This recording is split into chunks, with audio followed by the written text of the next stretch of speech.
Let's come back together, and we're gonna use the chat box real quick for a quick chat box moment, just to synthesize your idea in a sentence.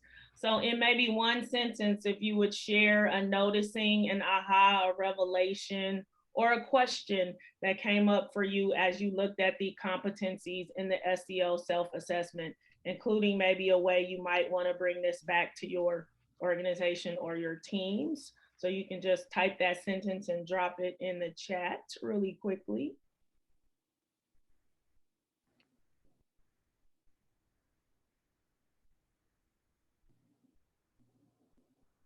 And as you are typing and reflecting, I am going to invite you, if possible, for this next bucket of work to be on camera, on screen, because we're going to put you in some breakout rooms in a few minutes for some conversation.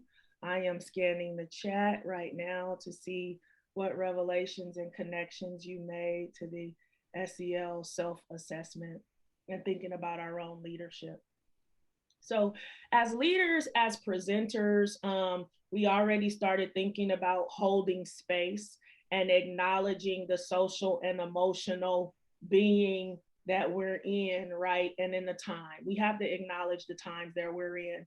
As much as we desire and want a magic bullet that's going to bring people into Zoom calls and make them turn their camera on and have them be able to connect with one another and have them be super excited about the lesson that we're in, that magic bullet doesn't exist. I mean, even right now, I'm sitting with, in my personal space, a 5-year-old that's distance learning, you know, my own personal and professional and financial and emotional anxiety. I came into the session today and my district control laptop turned off, and there was nothing I could do about it but wait for it to reboot. So there are things right now that we don't have control over. But what we can do is acknowledge our own anxiety, acknowledge our own bodies, think about how we're showing up and show up in ways that are open and invite community and humanity, and not position people in a place of resistance or rebellion when their real lives are intersecting with the space that we're in. So we're going to think about how we do that organizationally. So let me share my screen again. Here are 8 practices, 8 essential practices to center SEL in your org. And it's in the format of one of those, you know, lovely triangles that begin with a foundational piece. And the first foundational piece is get in touch with your own social and emotional competencies, which is where we started the session today. So these are 8 ideas for us to engage with as organizational leaders. And even when we're holding space for our colleagues and for our students, to be fully aware, am I showing up open? Am I constricted? Am I already feeling a sense of anxiety? Do I feel competency as I lead this session? Because whatever vibe I'm giving off, human beings have mirror neurons that are going to connect with those vibes. We have historical, cultural, and contextual markers that let us know if we belong in a space. So as leaders, we have to be willing to do our own scans to think about how we're showing up and how we're making space for other people. And there are 8 more, which we're going to give you a chance to connect and talk around. So I'll read them into the space right now, and then we're going to put you in some groups just to talk about where you are in your org. 1, get in touch with your own social and emotional competencies. 2, acknowledge the diverse characteristics of your community and the learning context. 3, plan for SEL. 4, build in coaching and reflection for continuous improvement. 5, understand social and emotional development so you can effectively support social and emotional growth. You will get all of these in the handouts, as well as this image and a link to a document that goes deeper. So unless you are a learner that likes to write, you don't need to write these. We will share the slides and everything with you. 6, create a safe and supporting environment that is warm and welcoming. 7, support belonging and positive relationships. And 8, provide opportunities for voice, choice, and leadership to engage youth in learning and development. I'm going to put these 8 ideas in the chat. There they are. And what we want to give you a chance to do now is to talk across organization. What are you doing? How are you doing this? What are the ways in which you're engaging your youth so that we can learn from this group of community members that have come together today to center these ideas? So we'll do that in groups for the next 10 minutes, and then we'll take a 5-minute break.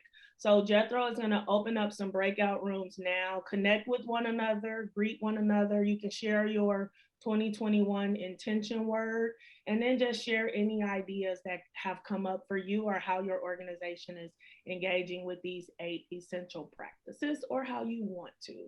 So breakout rooms are open. You can join them, and we'll see you back here in 10 minutes. See you back in 10. Okay, we're going to get into the next part of our meeting today, which we'll be in for the next few minutes. And in full transparency, this is going to be a little talky moment. So more talky than the rest of the session. And I don't want to be talking at you, but I want to share a framework that I used in order to facilitate and to create spaces where people can have an experience that connects them to others, that connects them to content, and that allows them hopefully to feel a sense of humanity and belonging. And I think this is what everyone is asking for in this moment of virtual learning. So we're going to get into this framework. I invite you to use the chat. It helps me know what's resonating. It helps me know if I should slow down or speed up. It also helps me to hear what your experiences are, and you can share your own expertise in the chat box as I'm talking. It is not a problem for me. So while I share, so this framework I call MPACT. The M just is like, how do I maximize? I have a given amount of time. I have a goal. I have things that I want my students to get, things that I want my colleagues to get, things that I want you all to get from the session today. So how do I maximize the time that I have with you, acknowledge your learning styles, and make you feel like this is a community and a space where you can connect, think, and learn together? So there are the PACT impact, those 4 components, those letters help me hold the 4 components that I like to hold when I'm holding space for people or for students in this way, because I use this same framework whether I'm working with adults or children. The P is for presence. So how do I maximize presence? The A is for acknowledgement. There are things that have to be acknowledged when we bring people together. So how do we utilize the understanding that human beings are synthesizing, making meaning, and they need things acknowledged in certain ways? The third is connection. People want to feel a sense of connectedness. So how do I maximize my connections during the time that I have people gathered together? And the fourth is critically important, and that is time. How am I managing and maximizing the amount of time that I have with people? And whether I'm meeting with you for 5 minutes, or I'm writing an email, or I'm holding a 90-minute session or a 5-week institute, I want to hold these 4 ideas of presence, acknowledgements, connection, and time. I don't want to rush through these ideas. We have another session together, and I know we have to wrap at 10:30. So I'm going to be really watching the chat to see if I should be modifying the pace or anything as I share these ideas for bringing people together in experience. So the first idea is presence. How do I maximize presence? We always in SEL start with the self. So how do I maximize my personal presence even on a Zoom call? How am I showing up? Am I showing up restricted? Am I showing up distracted? Am I showing up, rushed? Is my speaking rushed? Am I not looking at the camera? So really asking ourselves, how are we showing up and how do we need to show up in a particular space? Depending on what you're trying to do, you need to show up in different ways. If I'm showing up to share what I know about social and emotional learning, there may be moments where I want to present confidence and I want to show up competent. I want to share my ideas in clear and concise ways, but I don't want to be arrogant.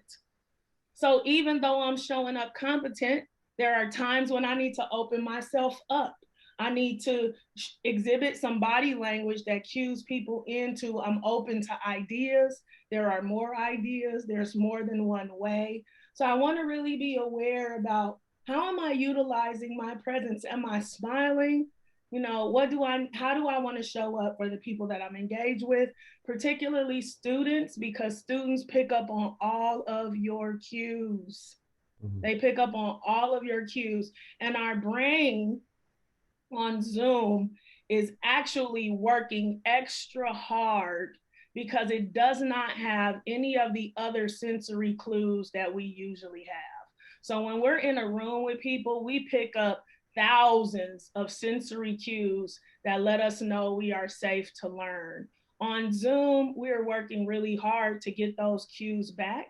And so, as facilitators and leaders, we need to model our Zoom presence, and we need to help students to notice, what Zoom presence makes you feel good. When do you feel connected, and how do Mhm. we invite people in to the way that they're showing up even on Zoom? And then when people haven't showed up, when they haven't turned their camera on, or when they didn't show up for the session, how do we follow up? Because we want to let people know that even in a Zoom call, we pay attention and we care about you enough to notice when you didn't show up, and we want to follow up with you in an open way.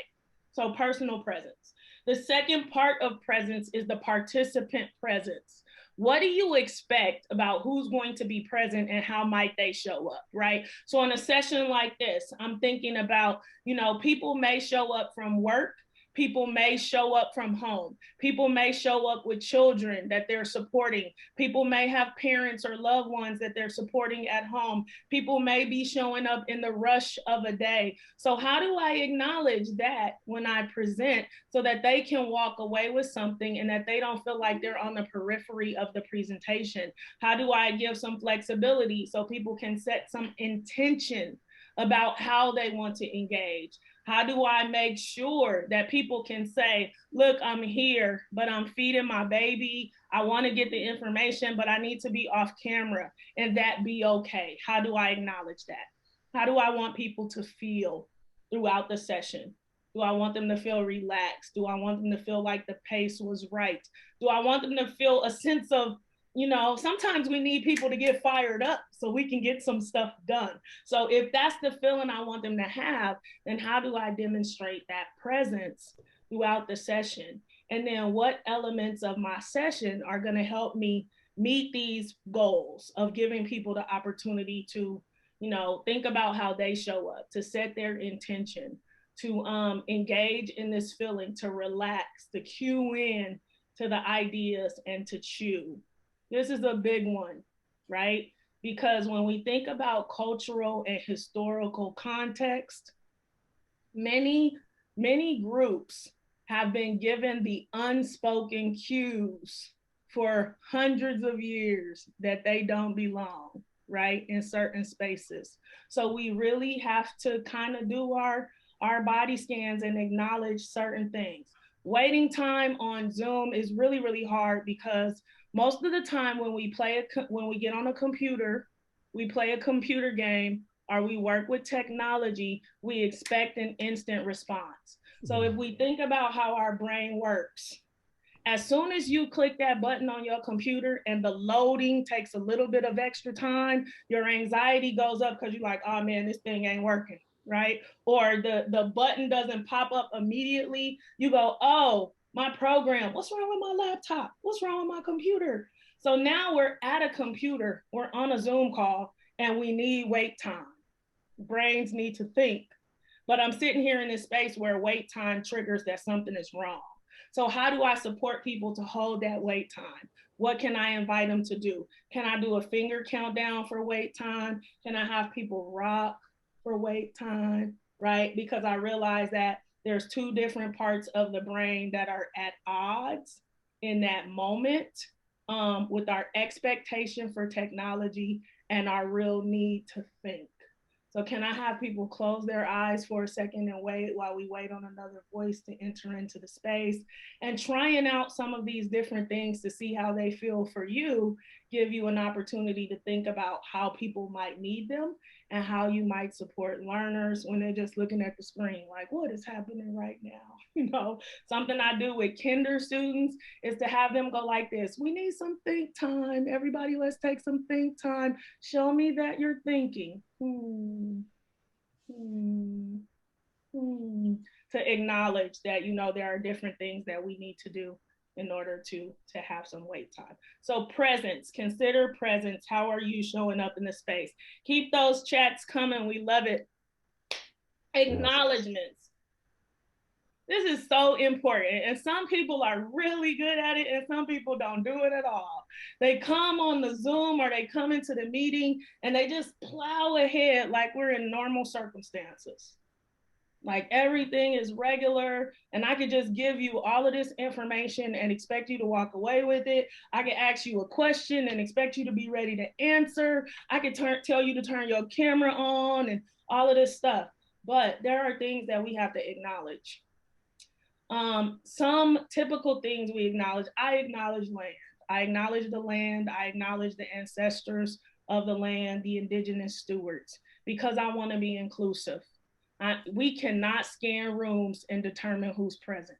And I want everyone to feel a sense of belonging. So I acknowledge the ancestral indigenous stewards of the land, past and present, to open up the space for all participants to step in. And for people whose cultures and histories have historically been marginalized, I'm saying to them, this space is for you.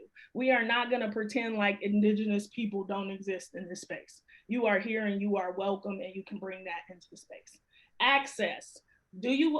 What needs do people have in terms of access? Do they need things in the chat?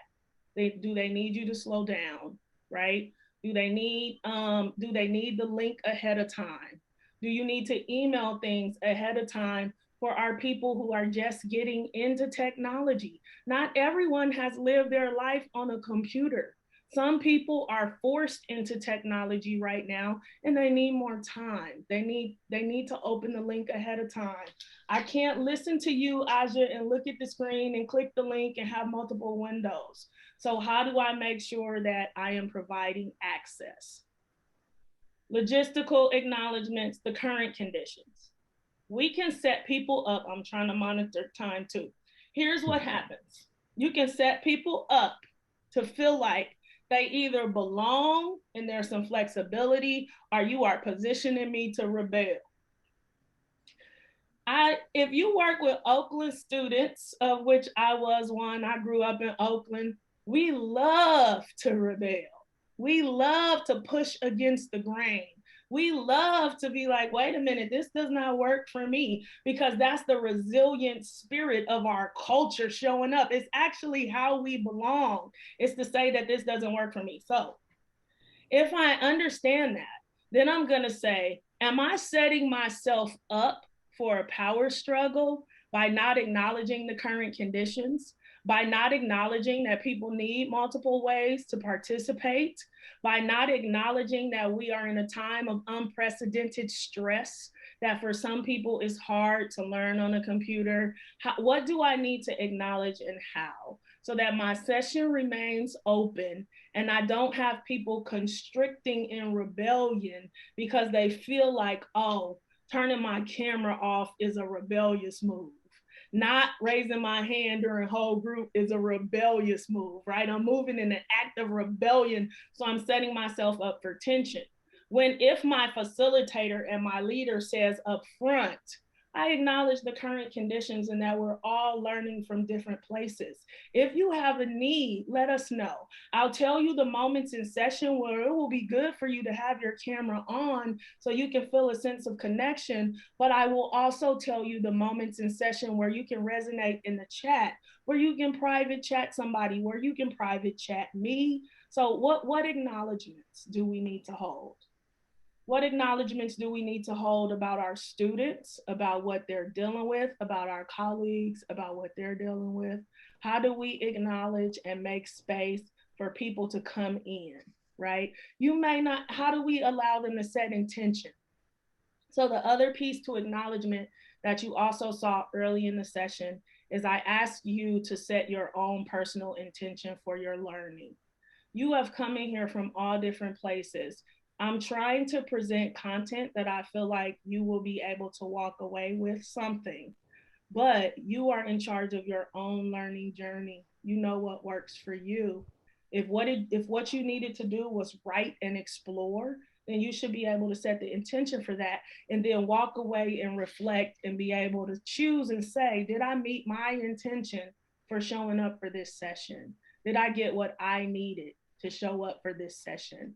And having that sense of openness when people come into a session allows them to be able to connect in better ways.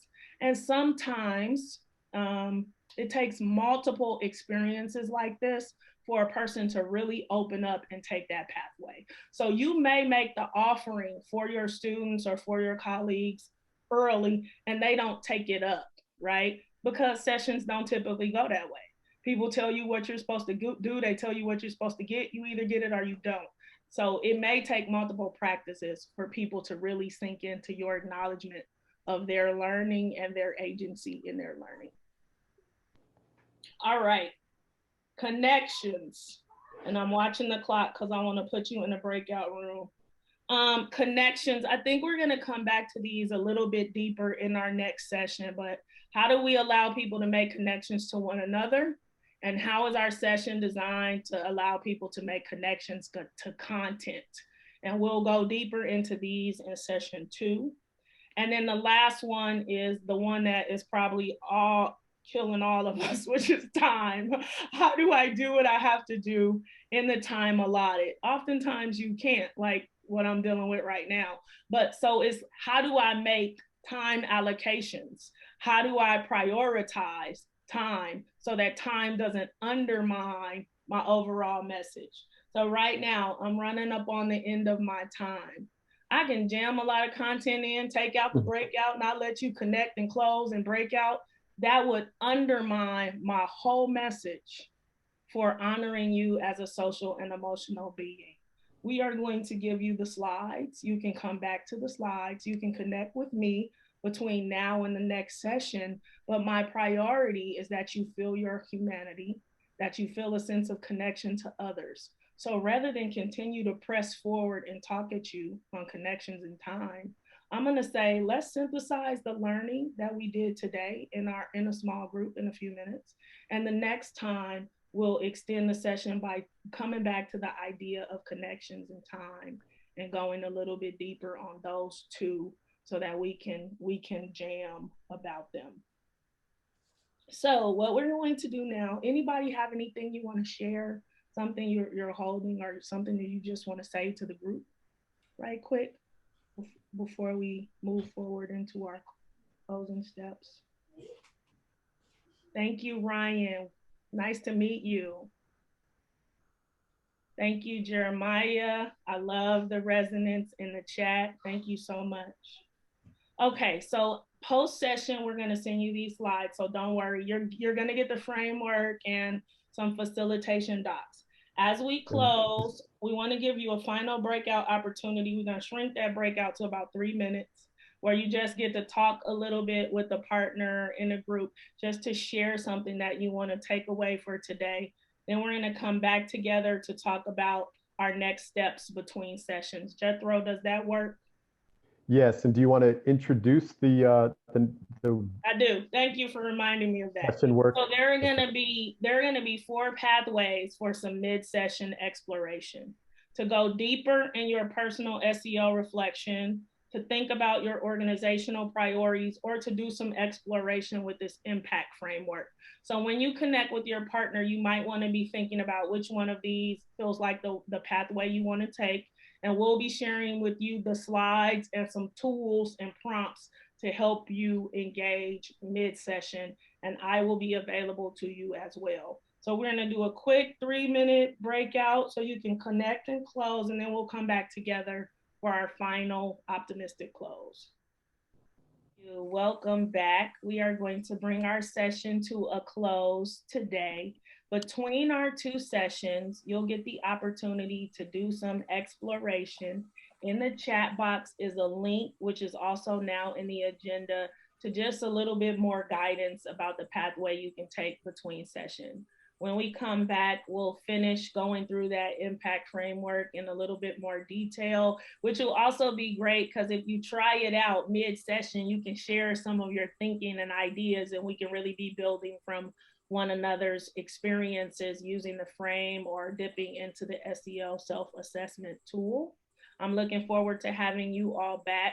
Hopefully somewhere in the slide deck or in the agenda, my email is, because I am also available to you via email if anything comes up between our sessions.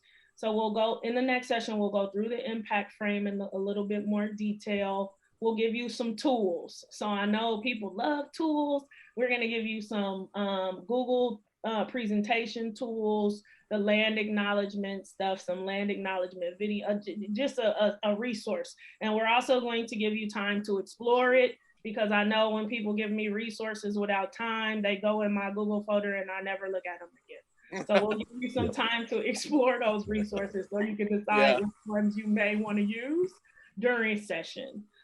Thank you. Before you go, if you would just share with us one thing that really resonated with you, or one thing you want more of in the next session as a way for us to check back in to make sure people got what they came for. Please be candid in your feedback. It helps me get better. So let us know one thing that resonated with you or one thing you want more of in session 2. I extend my deepest gratitude to you for giving us some of your time today. Time is a precious commodity. It's the one thing we can't get back. So thank you for sharing some of yours with us. We appreciate you and all the wonderful work that you are doing with students and adults. Yes, and I appreciate you, Aija. That was fantastic. So much to think about for next time. I'm really looking forward to seeing how people took this information back to their organizations, back to their daily practice, back to their interpersonal relations. You know, just so much, such a rich framework that we're looking at. If you have any questions, or if you're sending it, anyone else from your agency can email me. I think everyone has my email address at this point, but I'll put it in the chat as well. Thank you. Once you have clicked into the chat, I like to wave at people. I love people. You can wave, you can peace sign us just as a sign off, whatever you power fist, whatever you want to do as you go about the rest of your day. Thank you. I see you.